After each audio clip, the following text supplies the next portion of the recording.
Sente essa energia pulsante? Estamos aqui para mergulhar num tema arrebatador. Horas difíceis. Aqueles momentos que tocam a alma e transformam o destino. Imagine o filho pródigo, saindo da cova escura para o campo luminoso de reconstrução, uma parábola que reflete cada um de nós enfrentando crises existenciais, recomeçando. Hoje, vamos sentir essa jornada, envolver-se com essa emoção. Porque, sim, as horas mais difíceis podem nos colocar no caminho da cura, do crescimento e do reencontro com nossa essência mais pura. Assista até o fim. Prepare-se para essa roda de conversa que, com emoção e profundidade, pode reacender sua fé, descobrir novos significados no sofrimento e resgatar o merecimento que mora em você. Se inscreva, compartilhe esse chamado e permaneça comigo até o fim dessa reflexão intensa. Fonte Viva foi o livro de cabeceira da vida de Chico Xavier. A vida inteira, Fonte Viva era o livro que ele tinha na sua mesinha de cabeceira. E nunca acordava ou dormia sem uma leitura. Segundo, falar de horas difíceis quando nos cai a mensagem lembrando a figura do filho pródigo, que somos todos nós. Porque um dia insatisfeitos com as regras, com as determinações da nossa vida, do melhor para nós, do nosso processo evolutivo, também saímos distantes do nosso Pai. E, obviamente, hoje, estando tutelados por essa doutrina extraordinária que nos acolhe a todos, percebemos que voltamos. Voltamos em busca daquilo que nós ontem desprezávamos. Nossas horas difíceis estão profundamente ligadas a tudo aquilo que nós nos negamos a fazer no passado em benefício do nosso semelhante. E pior, o mais grave, às vezes, não estão relacionadas com vidas anteriores, mas com situações que nós mesmos procuramos nessa existência e que não deveríamos procurar. Há muita gente que se queixa de que a sua vida tem inúmeras dificuldades, esquecido de que nossas escolhas determinam o nosso destino diariamente. E muitas vezes nos aproximamos de pessoas que não têm condições morais para ter uma amizade conosco, um relacionamento afetivo. E o que mais se ouve nas casas de trabalho é: eu não sou feliz. Eu não tenho a vida que eu desejaria. E, óbvio, a doutrina espírita nos ensina, com a sua obra, com o seu corpo de leis extraordinário, o que nós podemos fazer para modificar, ainda que tenuemente, o nosso destino, os nossos passos. Uma vez perguntaram ao Chico se ele tinha tido um momento decisivo na sua vida. Um momento que fosse difícil, talvez, mas um momento decisivo. E ele, já com mais de 80 anos, se recordou que há muitos anos atrás, seu irmão havia desencarnado, sua cunhada, num processo obsessivo, teve que ser internada num sanatório e ele ficou com os sobrinhos, que eram meninos extremamente complicados. E ele não tinha condições de ainda manter, além dos sobrinhos, a si mesmo e as duas irmãs ainda solteiras que moravam com ele. Ele resolveu, então, soube de um trabalho, de um emprego que lhe ofereceria mais dinheiro, e ele precisava desesperadamente desse emprego. Ele ficou sabendo que o ônibus que o levaria até a entrevista passava de manhã bem cedo, ruas atrás da sua casa. Mentalmente, ele combinou consigo mesmo que estaria ali desde cedo, no ponto do ônibus, o ônibus chegaria, ele tomaria o ônibus, seria um dos primeiros a chegar para a entrevista.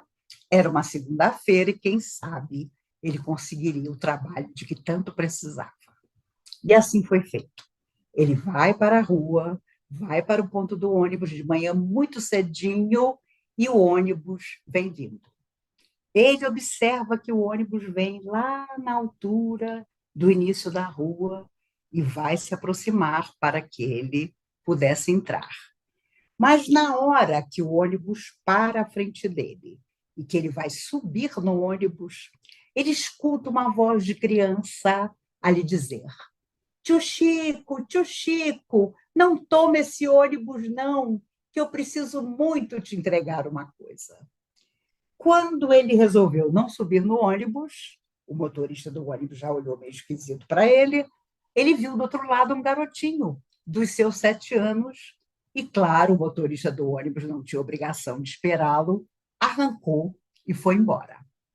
O menino atravessa a rua contente, abraça o Chico nas pernas, lhe entrega uma florzinha tão pequena e diz: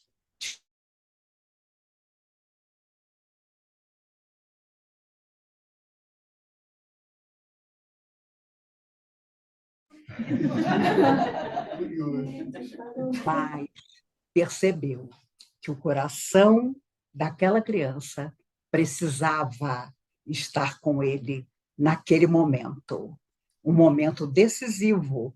E ele voltou ao seu trabalho no Ministério da Agricultura, onde, anos depois, se aposentou como escriturário.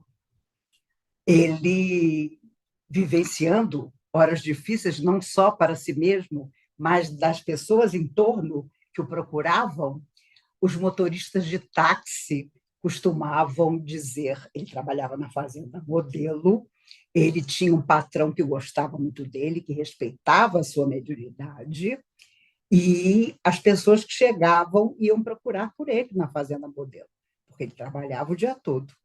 Os motoristas de táxi diziam: o senhor vai ficar aqui na porteira, porque eu não vou entrar.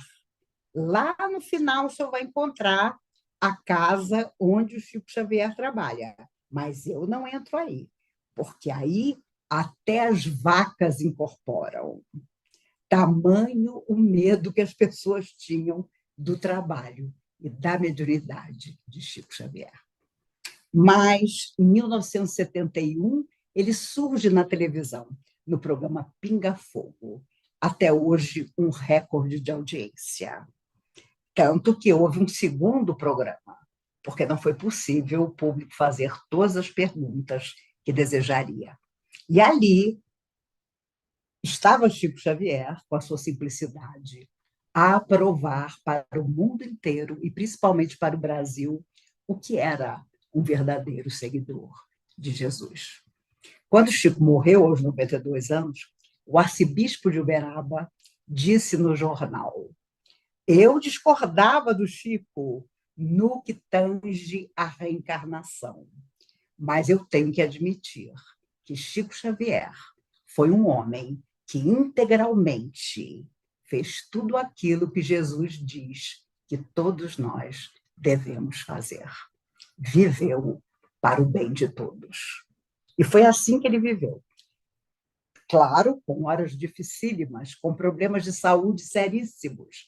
As crises de angina que ele tinha, meu Deus do céu.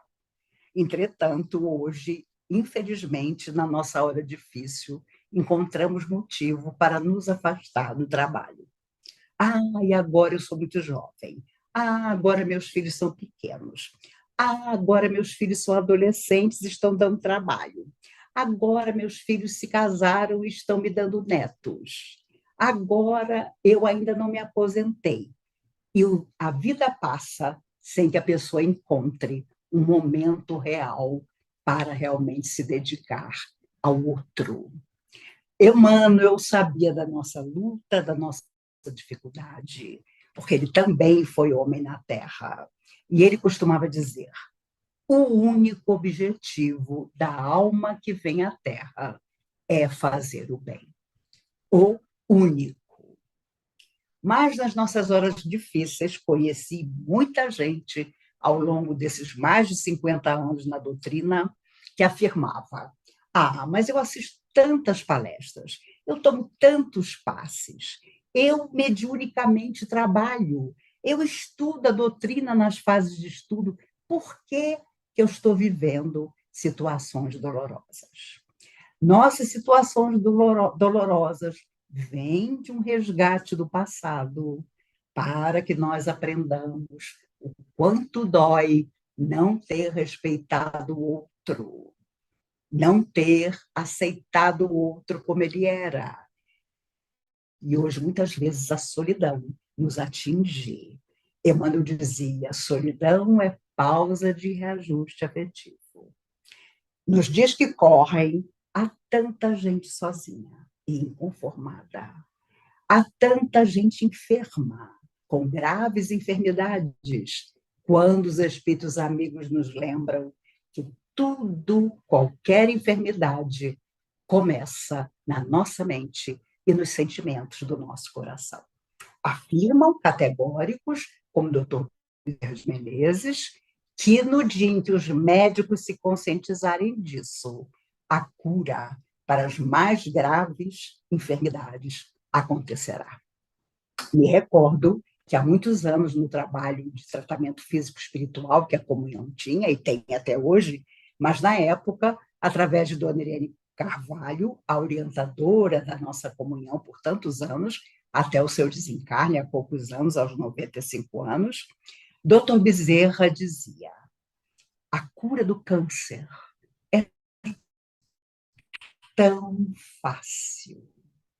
E, claro, nós ficávamos desesperados, porque queríamos saber, já que era tão fácil, por que os espíritos não nos diziam? Claro, não tinham permissão para isso. Mas eu tenho certeza que ele queria relacionar as nossas emoções com praticamente todos os tipos de câncer que nós possamos desenvolver. E quando a pessoa fica doente, ela logo diz: ah, esse é um resgate que eu tenho que suportar. Nem sempre. Muitas vezes, nessa existência, nós elaboramos conflitos dentro de nós.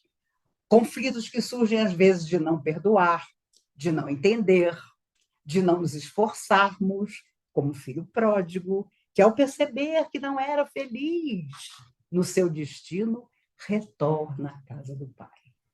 E, claro, lá viu o irmão mais velho, que nunca deixara de servir ao pai. E fica enlouquecido. Como? O filho pródigo passa anos distante, reaparece e é homenageado. Ele, que se mantivera fiel ao pai a vida inteira, estava se sentindo menosprezado. Olha, a história do filho pródigo é uma história extraordinária, porque Jesus não contava nada por acaso. Ele sabia muito bem que nós éramos filhos pródigos em muitas ocasiões. Que mesmo quando envolvidos por esse extraordinário trabalho que é ter dentro de nós todo esse conhecimento que os desencarnados nos trouxeram através da mediunidade de tantos, principalmente da mediunidade ímpar de Chico Xavier. E isso custou-lhe os sacrifícios da vida. Eu sempre costumava dizer: a morte que o Chico vai ter, todos nós queremos. A vida que ele teve, não.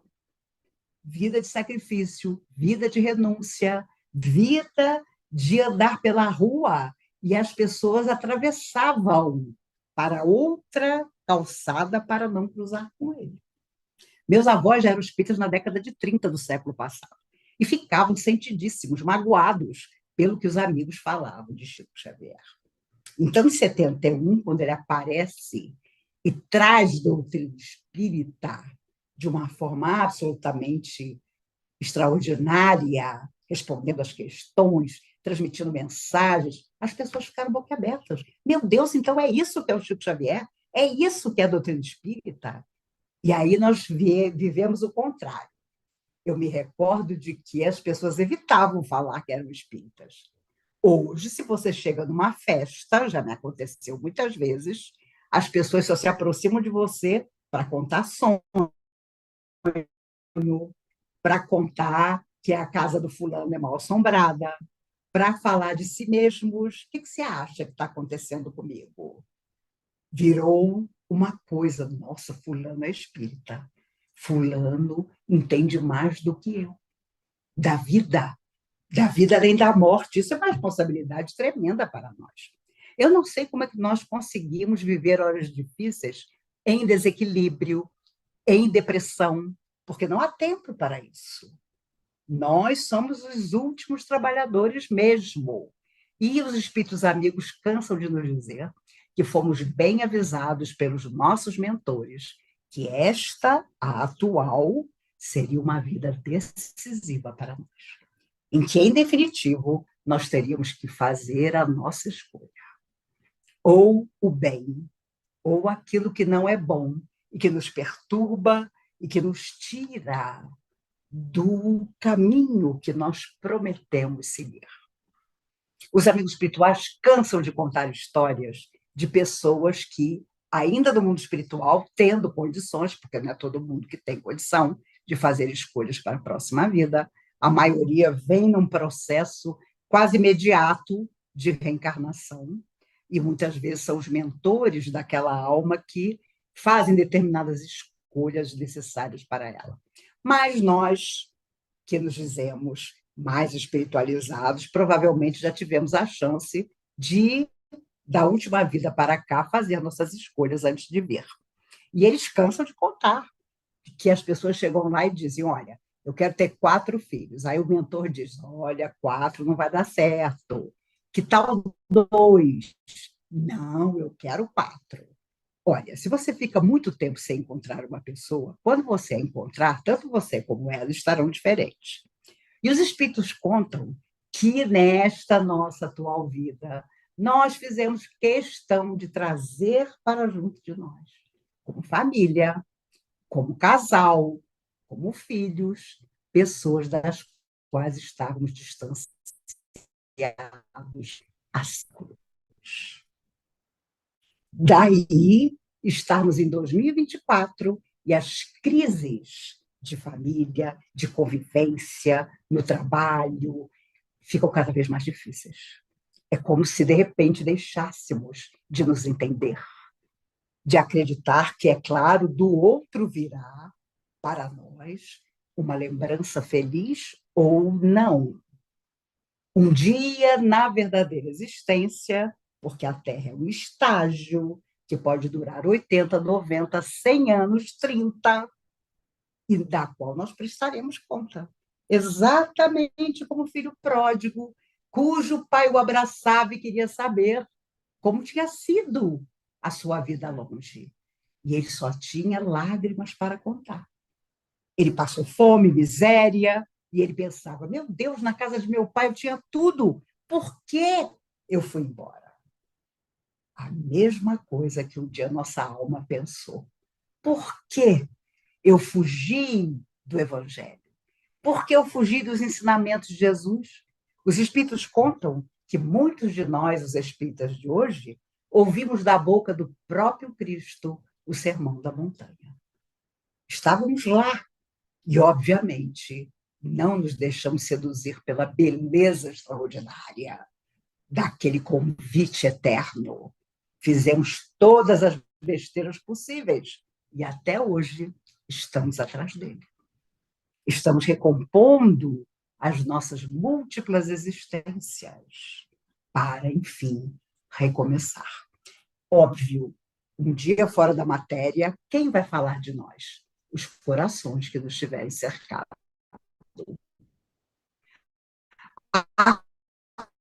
Aqueles a quem nós tivermos estendido o nosso entendimento. E aí vai ficar complicado. Porque há quem não possa nem voltar à Terra, porque não encontra um pai e uma mãe que os receba. Porque jamais, em tempo algum, semeou alguma coisa de bom no coração de alguém. E aí a pessoa tem enorme dificuldade de voltar para a Terra, porque não criou condições para ser bem recebido. Antes de nascer, Chico Xavier, a mãe dele passou por um longo processo no mundo espiritual. Ela, mulher analfabeta, simples, Dona Maria João de Deus, Mas entre os filhos que teria estava Chico, com a missão que ele trazia. E, claro, ela foi bombardeada pela sombra, porque a sombra sabia qual era a tarefa do Chico. Não era só viver para si mesmo, mas trazer 412. Quando André Luiz psicografa Nosso Lar, em 1940, através do Chico, foi um escândalo, porque os espíritas daquela época, e muitos até hoje, pretendiam que o lado de lá era um pouco parecido com o céu. E se a pessoa sofria, era um pouco parecido com o inferno. Tamanha herança que outras religiões haviam trazido. Mas André Luiz, em Nosso Lar, nos diz: é preciso treinar o nosso corpo espiritual, porque a vida continua. E eu não a deixei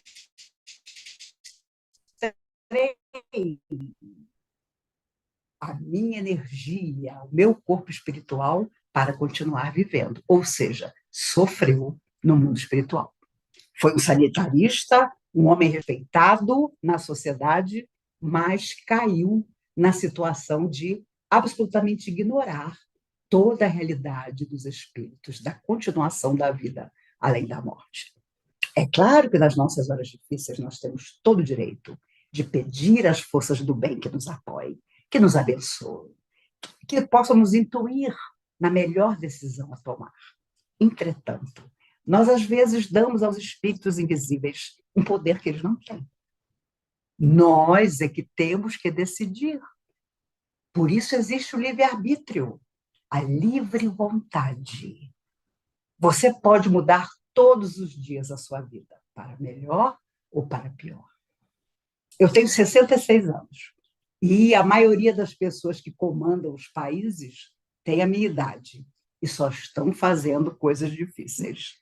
Por isso eu tenho certeza que a minha geração vai embora da Terra sem ver esse terceiro milênio de que todo mundo fala. Mas se ele não nasce portas adentro da nossa alma, não existirá. Ah, é no dia tal, o Chico Xavier diz que é do ano tal. Nada disso. Para nós, para o filho pródigo, aquele momento em que nós retornamos ao centro do nosso destino, então nos cabe recomeçar. E as horas difíceis podem ser sempre minimizadas. Há muitos anos atrás, no livro Bem-aventurados os Simples, Valério, através de Chico Xavier, contou a história de um homem que tinha sido um senhor de escravos terrível no Brasil. Ele pegava o braço do escravo e moía na máquina de moer cana. Era o seu recurso favorito. Os escravos eram dele, ele podia fazer o que quisesse. Bom, ele sofre muito, claro, com seu remorso no mundo espiritual, volta à Terra como um operário humilde, com a tarefa, com a hora difícil de perder o braço numa das máquinas da fábrica onde ele trabalhava. Entretanto, anos antes, ele conhece a doutrina, começa a se modificar realmente. E quando chegou o dia da sua hora difícil, em que a máquina moeria o seu braço, como ele tinha feito no Brasil Colônia, ele perdeu 4 dedos.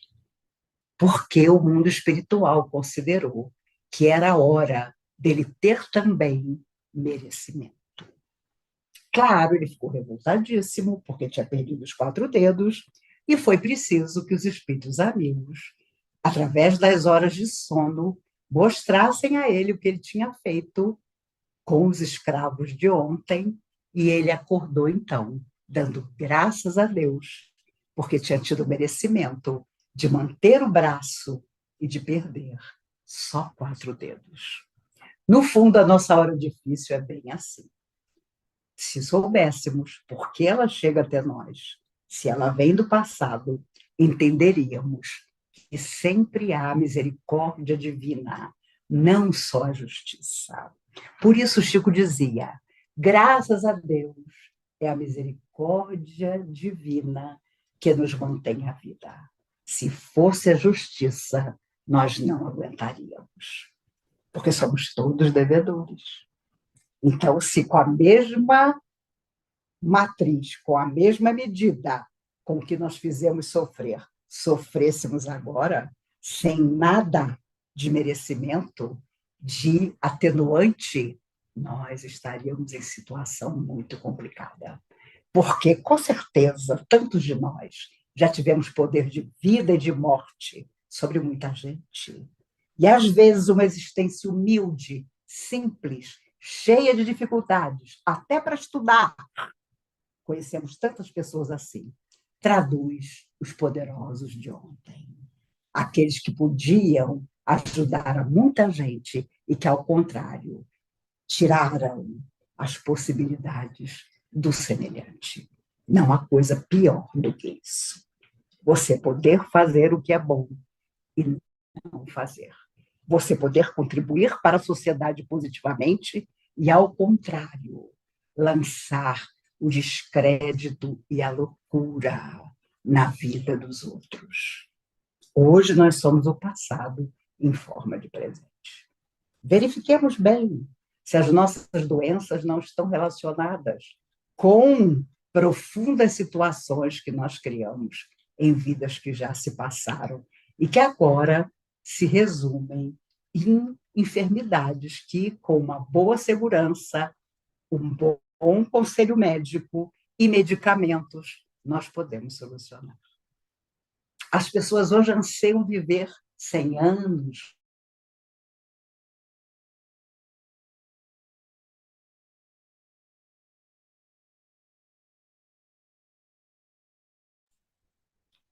Maíse,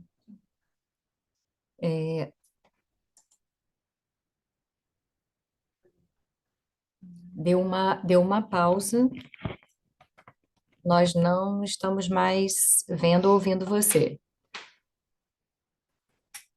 Não sei se você consegue nos ouvir e ver.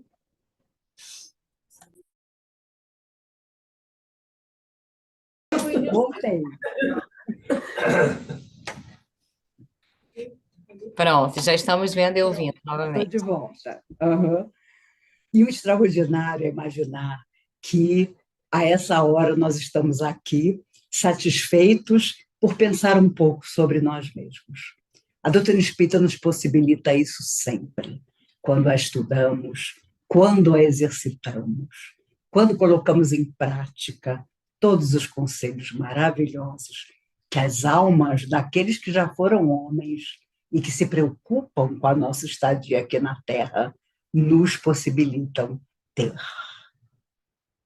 Quando Chico Xavier pensava em todos aqueles para quem ele tinha que fazer uma prece, ele mesmo contava que ele deitava de noite, começava a mentalizar todas as pessoas que haviam pedido a ele uma prece. E o dia amanhecia, o sol aparecia e ele ainda estava nas orações. Tamanha quantidade de gente que pedia a ele para orar. Uma vez perguntaram a ele, Chico, quando você faz uma coisa errada, como é que você começa de novo? E ele, com a maior tranquilidade, disse, eu levanto de manhã, sento na minha cama, olho para o céu e digo, Senhor, aqui estou eu, mais uma vez. Nas nossas horas difíceis, que nós possamos fazer o mesmo. Olha, eu sei que eu aprontei, eu sei que agora mesmo, ao invés da atitude de um verdadeiro cristão, eu compliquei tudo, mas aqui estou eu, mais uma vez, para recomeçar. E recomeçar de verdade, com alegria, com esperança. Aliás, André Luiz dizia, alegria é a única coisa que você pode dar sem ter. Grande frase, né? Alegria é a única coisa que você pode dar sem ter.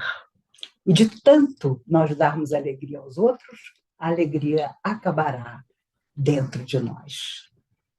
Todo mundo conhece aquela história em que o Chico, numa hora difícil, foi fazer uma prece no quarto dele. E apareceu um espírito das trevas. E imediatamente perguntou: você me chamou, Chico Xavier? E Emmanuel, no ouvido do Chico, disse: não diga que você não chamou por ele. E o Chico, amedrontado, disse: chamei, sim, senhor. E o que é que você quer comigo, Chico Xavier? Bom, eu queria, nessa hora difícil que eu estou passando, que o senhor, com a sua energia, juntasse com a minha energia e nós fizéssemos um pedido às forças do bem e da luz para que eu saísse dessa hora difícil. O espírito, tomado de espanto profundo, olhou para o Chico e disse: Chico Xavier, já tinham me dito que com você era muito difícil. E desapareceu. O danado do Chico encontrou uma maneira, na sua hora complicada, de chamar aquele ser da sombra para juntar a energia com ele. Isso é você entender o outro, acreditar na energia do outro, saber que seja o que for que te aconteça, tudo passará. As horas felizes também passam, as horas complicadas, idem. Mas cada um de nós, na nossa hora difícil, faz a demonstração de quanto de bem que já tem no coração. Por isso os espíritos diziam através do Chico: o outro, sabes quem és? Quem é? É a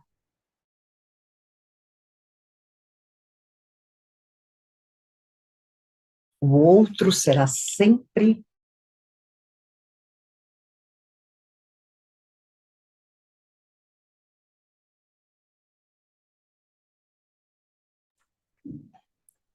Maís, perdemos você de novo.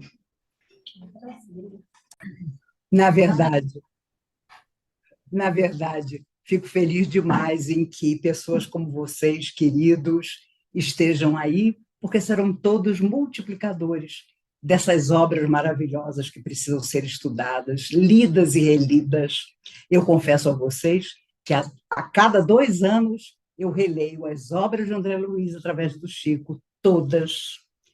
Memórias de um Suicida, de Ivone Pereira, Camilo Castelo Branco, nesse livro, nos traz um mapa da espiritualidade inferior e superior.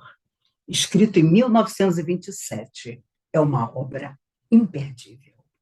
Há livros maravilhosos, instruções psicofônicas, o único livro em que Chico, através da psicofonia, transmitiu mensagens maravilhosas. Ali temos Eurípides de Barçanufo, nos lembrando que é preciso ser mais do que pó quando deixamos a vida na Terra.